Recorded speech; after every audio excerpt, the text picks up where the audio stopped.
হুম। সবার প্রতি আন্তরিক প্রীতি ভালোবাসা ও শুভেচ্ছা জানাচ্ছি। আশা করি তোমরা সবাই ভালো আছো।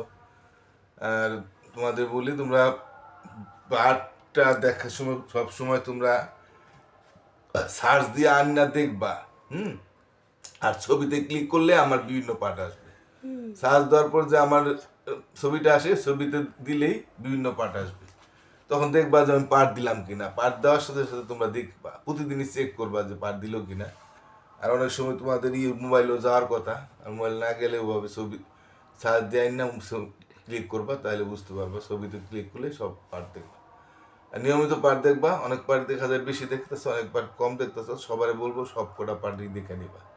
হ্যাঁ, যারা যোগের ধারণা বা বিয়োগের ধারণা যদি কেউ একটু কম পারা থাকে, তাহলে তোমাদের আমি আবারও বলি তাদের ওই বিয়োগের যুগের ধারণাগুলো দেখে নিতে হবে। তো যাই হোক, আর তোমাদের যে কথাটা বলছি, তোমরা অনেকেই কানেক্ট হয়েছো, আবার অনেকে কানেক্ট হও নাই, অনেকেই কাগজ নিছো। যারা কানেক্ট হও নাই তারা একটু কানেক্ট হওয়ার জন্য, যারা কানেক্ট হয়েছো, যারা কানেক্ট হয় নাই তারা একটু গিয়ে বলবা যে স্যারে বলছে যে তোমরা কেন কানেক্ট হও নাই, তোমরা তো বলছিলা যে কানেক্ট হইবা। আর যে হইতেছে না বা যে দেখতেছে না সে ভুল করতেছে। হ্যাঁ, যে আমার অঙ্ক দেখবো সে অঙ্ক অবশ্যই ট্যালেন্ট হইতে পারবে। এখন কেউ যদি ভালো ছাত্র না হইতে চায়, না শিখতে চায়, এটা তো তাদের ব্যক্তিগত ব্যাপার, আমার কিছু তো বলার নাই। আমি শুধু তোমাদের বলতে পারি যে দেখলে তোমরা ভালো মতো শিখতে পারবে অঙ্ক। আর না, তারপর যদি কেউ না বুঝে বা কোনো অভিভাবক গুরুত্ব না দেয়, তাহলে কিছুই করার নাই। তারপর বলি, তোমরা একটু বইলো যে, আর তোমাদের আরেকটা কথা বলি, কেউ যদি 10টা, যে কোনো মোবাইল দিয়ে যদি 10টা আমার চ্যানেলকে সাবস্ক্রাইব করে দিতে পারো, তাদের জন্য ভালো পুরস্কার দিব। কেউ মিথ্যা কথা আশা করি বলবা না, যে সত্য কথা সত্যভাবে 10টা সাবস্ক্রাইব করে দিতে পারো। হ্যাঁ, আমার 2-4টা উদাহরণ দেখাবা যে অমুক অমুকটা করে দিছি, তাহলে আমি তোমাদের জন্য ভালো পুরস্কার দেবো। তা ঠিক আছে, আমি অনেক কথা বললাম, তবে আমি আজকে কি করবো, আমি কোন গান গাবো, আমি গান আজকে অনেকদিন গাই না, আবার একটু গাওয়া দরকার। তাই আমি একটু গাইতেছি, ধন ধন্য পুষ্প ভরা গানটা গাইতেছি, দেখো। হ্যাঁ।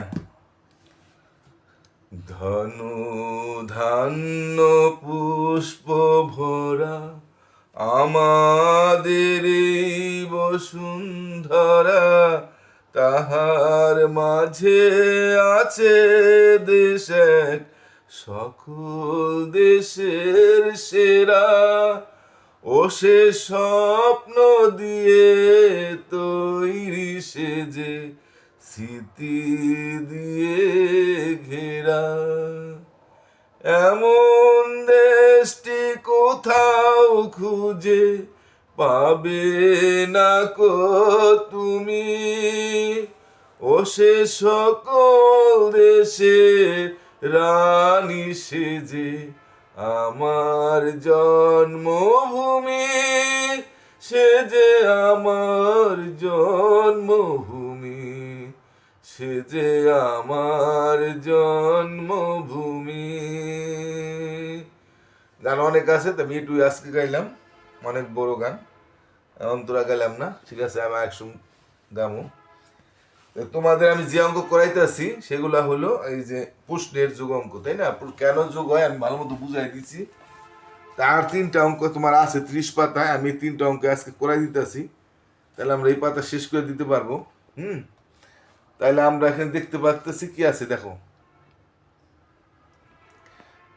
প্রথমে আমরা এই নাচের অঙ্কটা করেছি। এবার 10 নম্বর অঙ্কটা কি আছে, দেখো। একটি গ্রামে 4,500, একটি গ্রামে 4,536 জন নারী ও 4,879 জন পুরুষ বাস করেন। ওই গ্রামে মোট কতজন লোক বাস করেন? তাহলে এখানে বলে দিছে এতজন নারী আর এতজন পুরুষ, আর মোট করলে তো যোগ হয়। তা মোট যদি না বলতে, মোটটা যদি না বলতো ওই গ্রামে কতজন লোক বাস করেন, তাহলে কি আমার তাইলেও যোগ করতে হইতো। তাহলে এখন নারী আর পুরুষ দুইটা মিললে একত্র করতে হয়েছি না, তাহলে যোগ হইব না। এটা আমি একত্র করা মানে যোগের, তুমি ওগুলো বলছে বা তুমি একটা, তোমাদের গ্রামে যদি 3জন নারী হইতো, হ্যাঁ, আর 2জন পুরুষ হইতো, তাহলে 3জন আর 2জন 5জন হইতো, যোগ করলাম একত্র করলে। কিংবা 3জন যদি নারী হইতো, 3জন যদি পুরুষ হইতো, তাহলে নারী আর পুরুষ মিলে 6জন হইতো, 3 3 6। কিংবা 5জন পুরুষ 4জন নারী, 5জন পুরুষ 4জন নারী, তাহলে 9জন হইতো। কিংবা 5জন নারী 4জন পুরুষ, তাহলে 5 আর 4 9জন। এগুলো যোগ হয়, তাহলে এটা বুঝতে পারলাম যে ক্লিয়ার যোগ হবে, একদম সহজ অঙ্ক আমি করে দিলাম, বুঝাই দিলাম। তাহলে আমরা করে ফেলাই অঙ্কটা। 10 নম্বর। হ্যাঁ, নারী আছে কয়জন? নারী আছে, আমি লিখে দিলে নারী আছে কয়জন? 4536। 4536 জন। তোমরা বই বই নিয়ে লইবা, তাহলে বুঝতে সুবিধা হইব। আর পুরুষ আছে 4899 জন। হ্যাঁ, পুরুষ আছে, এই যে আছে শুধু কমা দিলাম, আছে বুঝাইলো। তো এটাও 4 সংখ্যা, এটা 4, তাহলে তার সমস্যা নাই। তাহলে আমরা 4টা সংখ্যা সোজা 4টা বহাই দিতে পারি। আর বেশি থাকলে ডাইন দাঁতটা পূরণ করে আসবো। 7, 9। যদি এটা হইতো 24,000 হইতো, এই 2 এখানে থাকতো, বুঝছো? আমার তো নাই। তাহলে তো মোট মোট ওইখানে মোট কতজন লোক বাস করে? 9 আর 6 15, 5 হাতে হইলো 1, 7 আর 8 আর 3, 11 1 হাতে হইলো 1, 8 1 9, 9 আর 5 14। তোমরা যোগ কিভাবে করতে জানো? 14 আর 8 8 9 9, এতজন। হাতের কর কিভাবে গুনতে বুঝলা দিছি, তোমরা যুগের ধারণা না জানলে আবার বলতেছি। তোমার যুগের ধারণাগুলো দেখে নিবা। উত্তর এতজন, এটা সোজা অঙ্ক। নারী আর পুরুষ মিললা এতজন। আর আর লেখন লাগবো না, এইভাবে লিখলে হয়ে যাবে। লিখলে লেখা যায়, তাহলে নারী ও পুরুষ আছে এতজন, এটা লিখতে পারতাম। থাক, দরকার নেই, এইভাবে লিখলে হবে। এরপর আমরা 11 নম্বর অঙ্কটা যদি করি, 11 নম্বর অঙ্কটা কি আছে দেখি তো আমরা।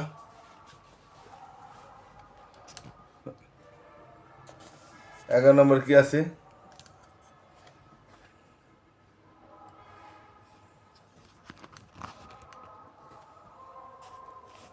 এগারো নম্বর কি আছে দেখি তো আমরা। লিজন বইমেলা প্রথম দিনে 1250 টাকা বা 1250 টাকা, দ্বিতীয় দিনে 1460 টাকা, তৃতীয় দিনে 1575 টাকা ও চতুর্থ দিনে 2000 টাকা বই বিক্রি করেন। 4 দিনে মোট কত টাকা বই বিক্রি করেন? তা 4 দিনে মোট কইছে, তা 4 দিন একত্র না, 4 দিন মিললে সে একত্র করতেছে, আমরা একত্র মানে যোগ। তো এগুলার এমনি বোঝা যায় যে একত্র করতেছি, তার মানে যোগ। তাহলে আমরা এবারও যদি বলি যে বইমেলা প্রথম দিন যদি 2 টাকা বেচতো, পরের দিন 2 টাকা বেচতো, তাহলে কত হইতো? 2 টাকা 2 টাকা 4 টাকা হইতো। প্রথম দিন যদি 2 টাকা বেচতো, দ্বিতীয় দিন যদি 2 টাকা বেচতো, তৃতীয় দিন যদি 3 টাকা বেচতো, পরের দিন যদি আবার 2 টাকা বেচতো, তাহলে 3 দিন 5 2 7 দিন 9 টাকা হইতো। কিন্তু তারপরের দিন যদি 3 টাকা বেচতো, তাহলে 3 6 দিয়ে 8 2 10 টাকা হইতো। যাই হোক, তাহলে আমাদের যোগ হইব না, এটা তো বুঝ হয়ে যায়, আর করা লাগে না তো। তাহলে এবার আমরা করে দিই, প্রথম দিনে কত টাকা বই বেচছে? প্রথম দিন বই বিক্রি করলো, প্রথম দিন বই বিক্রি করে লেখা দিই, একবার লেখা দিই তাহলে ভালোই মনে। বই বিক্রি করলো 1250 টাকা। এরপর আর দরকার নেই। এবার দ্বিতীয় দিন, এবার কমা দেওয়া, বই বিক্রি করলো কমা দিলে ওইটাই বুঝাইবো 1460 টাকা। এবার তৃতীয়, এই কমা দিয়ে গেলে বই বিক্রি করলো 1575 টাকা। 1575 টাকা। কত টাকা বই বিক্রি করলো? যোগ করলেই পাওয়া যাবে, তাই না? আমরা যোগ করি। এবার চিহ্ন দিয়ে দিতে, না দিলেও কোনো সমস্যা নাই। এই 0 0 5 5, 713, 13 5, 13 5 কত হয়েছে? 5 কত? 14 15 16 18। আর যুগের ধারণা দেওয়া আছে। হাতে হইলো 1, 5 1 6 4 4 10 2 12 2 হাতে হইলো 1 1 3 আর 1 4। তাহলে কত টাকা বই বিক্রি করলো? এত টাকা। লিখতে পারো, সুতরাং 4 দিনে বই বিক্রি করলো। এটা লিখলে হইব, না পারেন লেখা দরকার নাই।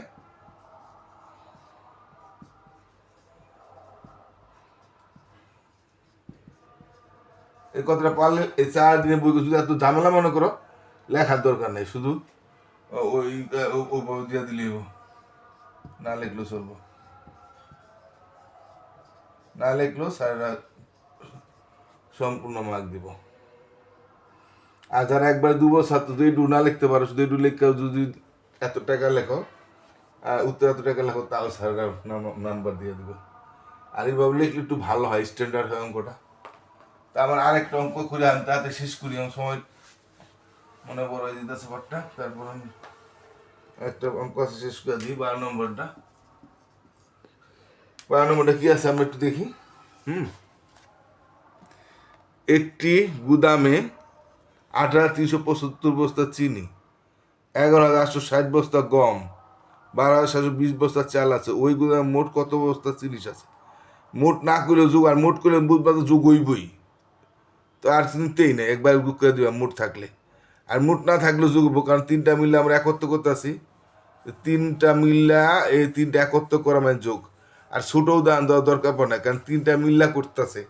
ছোট উদাহরণ দিতে পারো, ছোট উদাহরণ অনেকবার দিছি, আর ছোট উদাহরণ দরকার নাই, কারণ একত্র করতেছে মানে তিনটা মিল্লা কত আছে এ মানে যোগ। তাহলে চিনি আছে কত? চিনি